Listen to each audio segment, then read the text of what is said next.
बच्चों, तो सबसे पहले बच्चों हम लोग यहाँ पे एक्सरसाइज स्टार्ट करते हैं। एक्सरसाइज है 1.1। ठीक है बच्चों, तो एक्सरसाइज 1.1 में किस तरह से प्रॉपर्टीज यूज करनी है वो सारी प्रॉपर्टीज बच्चों मैं आपको एक एक करके बताऊंगा। बच्चों सबसे पहले पहला क्वेश्चन देखिए।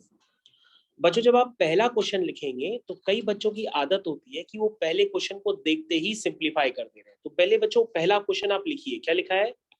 -2/3 इंटू 3/5 प्लस 5/2 -3/5 इंटू 1/6। बच्चों जब आप ये क्वेश्चन आराम से देखेंगे तो आपको ये समझ में आएगा कि इसमें दो जगह मल्टीप्लिकेशन इन्वॉल्व है। तो बच्चों मैंने आपको प्रीवियस लेक्चर में काफी सारी प्रॉपर्टीज बताई थी। मैंने आपको एसोसिएटिव प्रॉपर्टी बताई थी, डिस्ट्रीब्यूटिव प्रॉपर्टी बताई थी, ऐसे करके मैंने आपको प्रॉपर्टीज सिखाई थी। तो बच्चों आज हम उनको यूज करेंगे। देखो बच्चों यूज करने का क्या मेथड है, बहुत बहुत ध्यान पूर्वक देखिए। तो बच्चों आप सब लोग रेडी हैं? कहो सर बिल्कुल रेडी है। तो बच्चों सबसे पहले आप ध्यान से देखिए, जो आपके मल्टीप्लिकेशन वाले टर्म है कौन कौन से टर्म है। एक बच्चों ये मल्टीप्लिकेशन वाला टर्म है और दूसरा मल्टीप्लिकेशन वाला टर्म कौन सा है? ये। ठीक है, तो बच्चों जो मल्टीप्लिकेशन वाले टर्म होते हैं इनको कंबाइन कर लीजिए। क्या कर लीजिए? कंबाइन कर लीजिए। तो कंबाइन बच्चों आपने किया, देखो मैं आपको कंबाइन करके दिखा रहा हूं। इसी में देखो बच्चों ध्यान से, 2/3 इंटू 3/5, ये समझ में आया बच्चों। इसके बाद दूसरा मल्टीप्लिकेशन वाला टर्म वो भी कंबाइन करो उसके साथ, 3/5 इंटू 1/6। ठीक है बच्चों, और 5/2 को बच्चों अलग कर दो, एक 5/2 बचा है। मेरे ख्याल से सभी बच्चों को समझ में आ गया मैंने किस तरह से कंबाइन किया। बच्चों आपका ओरिजिनल क्वेश्चन ये है, तो पहले मैंने मल्टीप्लिकेशन वाले टर्म्स आपस में कंबाइन कर लिए। ठीक है, समझ में आ गया सबको? बेटा समझ में आया? उसके बाद प्लस 5/2 अलग कर दिया। तो बच्चों अगर आप ध्यान से देखेंगे तो वही स्टेप्स यहाँ पे भी इन्वॉल्व है। ये देखिए मल्टीप्लिकेशन वाले टर्म्स कंबाइन किए गए और 5/2 अलग कर दिया गया। तो बच्चों ऐसा हम क्यों करेंगे? ऐसा हम इसलिए कर रहे हैं ताकि हम यहाँ पर क्या अप्लाई करना चाहते हैं? Associative property. तो एसोसिएटिव प्रॉपर्टी क्या कहती है कि मल्टीप्लिकेशन वाले टर्म सारे एक साथ कंबाइन कर लो। याद करो बच्चों मैंने आपको बताया था एसोसिएटिव प्रॉपर्टी का मतलब मल्टीप्लिकेशन वाले टर्म्स क्या कर लो? कंबाइन कर लो। उसके बाद बच्चों मैंने आपको बताया था, ध्यान से देखिए, कि इन दोनों टर्म्स को जो आपने कंबाइन किया है इन दोनों में क्या कॉमन है। सब बच्चे ध्यान से देखिए, इन दोनों में क्या कॉमन है? 3/5। 3/5 दोनों में कॉमन है। तो बच्चों आप क्या लेंगे? 3/5 कॉमन लेंगे। अंदर क्या बचेगा? 3/5 के साथ क्या था? -2/3। समझ में आया? और 3/5 के साथ क्या है? -1/6। याद आया बच्चों? तो बच्चों मैंने इस तरह की प्रॉपर्टी का क्या नाम बताया था? मैंने इस तरह की प्रॉपर्टी का नाम बताया था डिस्ट्रीब्यूटिव प्रॉपर्टी। बताया था बच्चों। जब इस तरह से ये लिखते हैं हम लोग, जब मल्टीप्लिकेशन वाले टर्म्स कंबाइन करते हैं तो एसोसिएटिव प्रॉपर्टी। और जब बच्चों मैंने आपको प्रीवियस लेक्चर में जब खूब सारी प्रॉपर्टीज बताई थी तो मैंने बताया था कभी भी इस तरह से लिखाओ a into B plus C. तो बच्चों ये कौन सी प्रॉपर्टी होती है? a into B plus A into C. इस प्रॉपर्टी को क्या कहते हैं? Distributive property. तो बच्चों ध्यान से देखो, ये वैसे तो लिखा है, ये देखो a की जगह 3/5 है, फिर ब्रैकेट है, यहाँ पे कौन सा टर्म होता है? मल्टीप्लिकेशन का टर्म।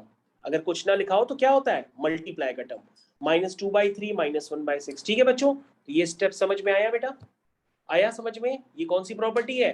डिस्ट्रीब्यूटिव प्रॉपर्टी, क्योंकि ये किससे मैच कर रही है? इससे मैच कर रही है। देखो a into B plus C, B की जगह -2/3 और सी की जगह -5/1/6।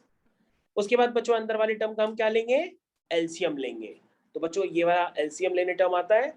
अगर आपको बच्चों एलसीएम नहीं आता तो आप एलसीएम देखिए। एलसीएम कैसे लेते हैं?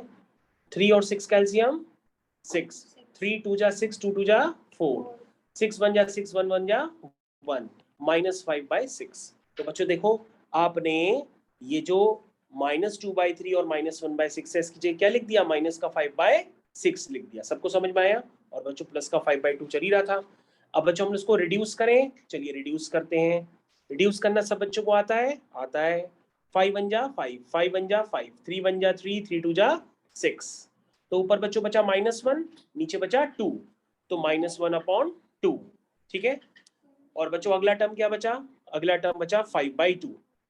तो -1/2 प्लस 5/2 कितना हो गया? -1/2 प्लस 5/2 कंबाइन करेंगे तो एलसीएम लेने पर आपका आंसर क्या आ जाएगा? 2। तो बच्चों आपको किसी भी स्टेप में प्रॉब्लम हो तो आप उनको दोबारा बताइए, तो मैं आपको दोबारा समझा देता हूँ।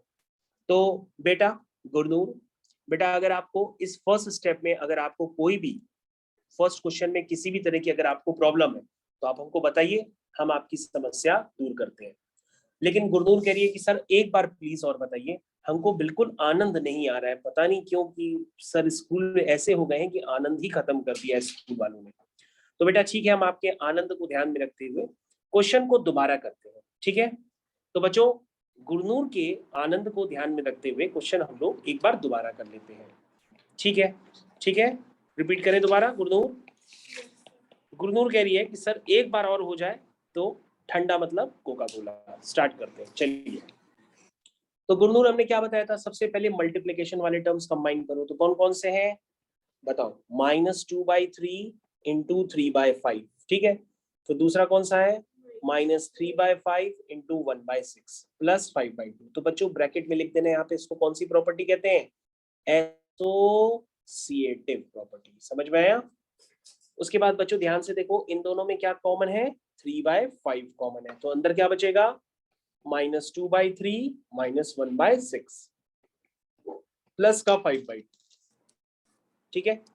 उसके बाद बच्चों स्पेस का मैं नीचे आ जाते हैं, जल्दी से बताओ। 3/5 बच्चों इसका एलसीएम मैंने अभी आपको बताया था, इसका एलसीएम क्या बताया था बच्चों।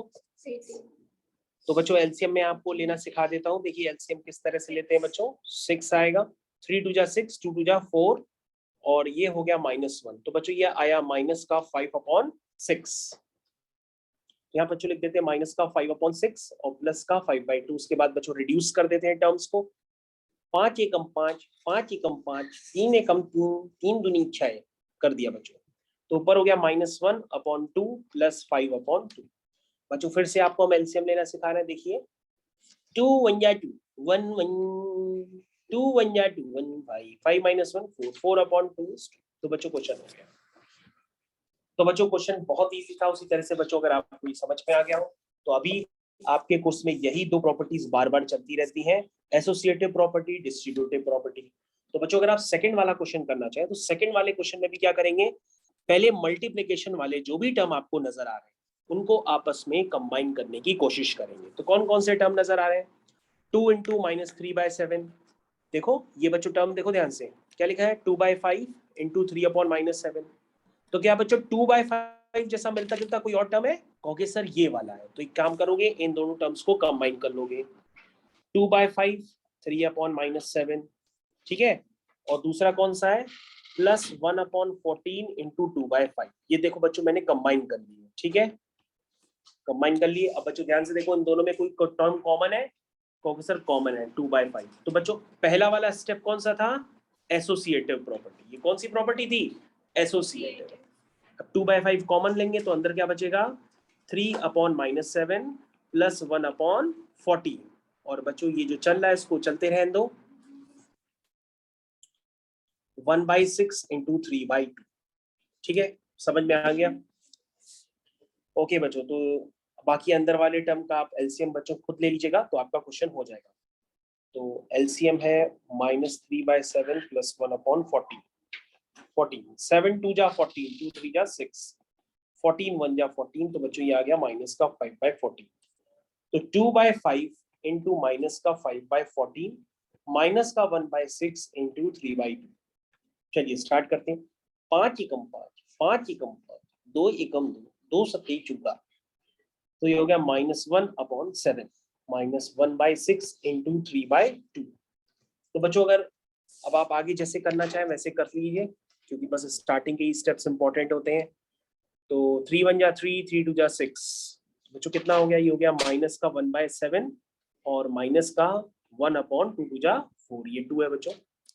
तो बच्चों इसका एलसीएम वगैरह आप ले लीजिएगा, तो ये एलसीएम वगैरह लेकर के आ जाएगा माइनस का 11/28। तो बच्चों वही आपका आंसर आ रहा है। तो बच्चों आपके पास सॉल्यूशन प्रिंटेड फॉर्म में भी पहले से सॉल्व है। बस इस तरह के क्वेश्चंस को करते समय आपको ध्यान देना होगा, पहले ज्यादातर एसोसिएटिव प्रॉपर्टी लगती है और उसके बाद डिस्ट्रीब्यूटिव प्रॉपर्टी लगती है। तो बच्चों एसोसिएटिव प्रॉपर्टी का मतलब ये होता है, अगर आप अभी तक नहीं समझे तो दोबारा समझ लीजिए, कि मान लीजिए आपके पास लिखा है 2/5 इंटू 5/7 प्लस 2/5 इंटू 3/7 प्लस 7/2। तो बच्चों आपको करना क्या होगा, एसोसिएटिव प्रॉपर्टी पहले कैसे लगाते हैं, आपको वो टर्म्स देखने होंगे जिसमें कोई टर्म कॉमन आ जाए। जैसे देखो इन दोनों में 2/5 क्या है, कॉमन है, तो कॉमन लेते ही बच्चों इस प्रॉपर्टी का नाम हम लिख देते हैं। ये कौन सी प्रॉपर्टी होती है, एसोसिएटिव प्रॉपर्टी। और बच्चों इसके आगे क्या लगती है, डिस्ट्रीब्यूटिव प्रॉपर्टी। बस, तो पहले एसोसिएटिव उसके बाद डिस्ट्रीब्यूटिव। बच्चों फिर भी समझ में ना आए तो सॉल्यूशन आपके पास है, उसे ही आप ध्यान से रेफर करिए, आपको समझ में आएगा। उसके बाद बच्चों तो कल तो मैं आपको चिल्ला चिल्ला के थक गया था कि एडिटिव इनवर्स का मतलब क्या होता है, कि हम इसमें क्या ऐड करें कि 0 हो जाए। तो बच्चों 2/8 का एडिटिव इनवर्स क्या होगा, -2/8। -5/9 का +5/9। तो बच्चों ये तो माइनस से माइनस कैंसिल हो गया, तो ये तो 6/5 ही है। 6/5 का एडिटिव इनवर्स -6/5। 2/-9 का +2/9। 19/-6 का 19/+6। तो बच्चों ये एडिटिव इनवर्स वाले कल सारे क्वेश्चन मैंने आपको करवा दिए थे। उसके बाद मल्टीप्लिकेटिव इनवर्स का मतलब मैंने बताया था कि -13 में हम क्या मल्टीप्लाई करें कि 1 आ जाए, तो 1/-13 मल्टीप्लाई करेंगे तो 1 आ जाएगा। -13/19 में क्या मल्टीप्लाई करें कि 1 आ जाए, तो तुम कहोगे उसका जस्ट रेसिप्रोकल। तो बच्चों ये आपस में कैंसिल हो जाते हैं टर्म और ये 1 आ जाता है। 1/5 में क्या मल्टीप्लाई करें कि 1 आ जाए, 5। तो बच्चों इसका मल्टीप्लिकेटिव इनवर्स -1/13, इसका मल्टीप्लिकेटिव इनवर्स 19/13, 1/5 का 5। इसे बच्चों पहले सिंप्लीफाई कर लेना, उसके बाद इसका मल्टीप्लिकेटिव इनवर्स लिख लेना। सिंप्लीफाई करने आता है, 5 3 जा 15, 8 7 जा 56, तो इसका मल्टीप्लिकेटिव इनवर्स कितना हुआ, 56/50। इसी तरीके से बच्चों सारे क्वेश्चन आप कर सकते हैं। तो बच्चों इसी तरह से आपको एक्सरसाइज करनी है, बाकी सारे क्वेश्चंस के सॉल्यूशन वैसे ही है जैसे आपको बताया था। इसके बाद बच्चों जो भी प्रॉपर्टी पे बेस्ड क्वेश्चन है वो हमने बता दिए थे ऑलरेडी आपको, कि कभी भी किसी नंबर में अगर हम 1 का मल्टीप्लाई करते हैं तो उस नंबर पे कोई फर्क नहीं पड़ता, मतलब चाहे हम a इंटू 1 लिखें चाहे 1 इंटू ए लिखें, बात एक ही होता है। तो 1 का कोई भी इफेक्ट नहीं पड़ता है, लेकिन 1 इस तरह की प्रॉपर्टी को हम लोग क्या कहते हैं, मल्टीप्लिकेटिव आइडेंटिटी कहते हैं। 1 is called the multiplicative identity, अगर इस तरह से लिखा जाता है। उसके बाद बच्चों ध्यान से देखिएगा, दूसरी प्रॉपर्टी मैंने कल आपको बताया था कि a इंटू बी और b इंटू ए दोनों इक्वल होते हैं, मतलब 2 इंटू 3 जो होगा वही 3 इंटू 2 होगा, ये आपस में इक्वल होते हैं।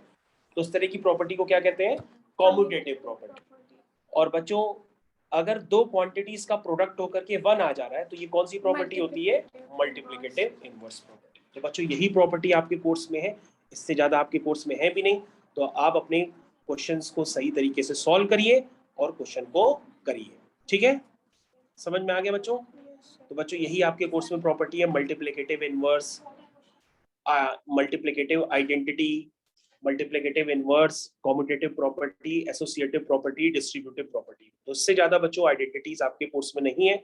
अब आप इसको सॉल्व कर लीजिए, आपके क्वेश्चन आंसर हो जाएंगे, ठीक है बच्चों। Okay, thank you.